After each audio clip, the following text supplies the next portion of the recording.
Merry meet and welcome to Kitchen Witch Table Talks episode number 2. In this episode, I have a delicious tea to share with you. It is a peppermint and lavender tea that I know you're going to enjoy. So that link will be down below, as well as the links to the rest of the information that we discussed in this session. The question that came to me this time is coming from a reader who is inquiring about what to do with spell components once you're finished with them, but you can't bury them.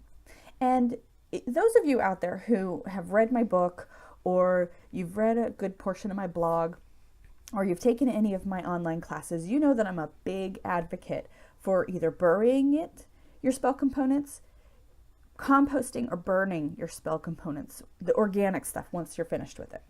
And the reason I advocate this is because I highly believe that if you reincorporate that into the universe, into the elements, into the earth, the energy is going to have its own manifestation, and it's going to be reintroduced into the cycle. And so that's why I always recommend these 3 options. But some of us live in urban environments where you can't do that. You don't have the ability to compost, or maybe you don't have a fireplace where you can burn things, or you just can't bury it. There's no place. You don't have a yard.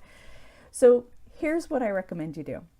Take the organic spell components, your herbs, your spices, eggshells, whatever you're using for whatever spell, it doesn't matter, and put them in the oven at about 90 degrees for a couple of hours. If you don't have the ability to do that, then put them in a place where maybe they'll be warm and dry for a few days.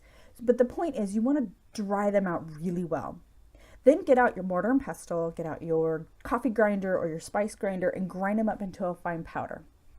And so the next time you're on your next walk at the park, or you pass a potted plant, you can just toss them in and reincorporate those spell components into the natural cycle so they can be dealt with the way nature and the laws of nature intend to.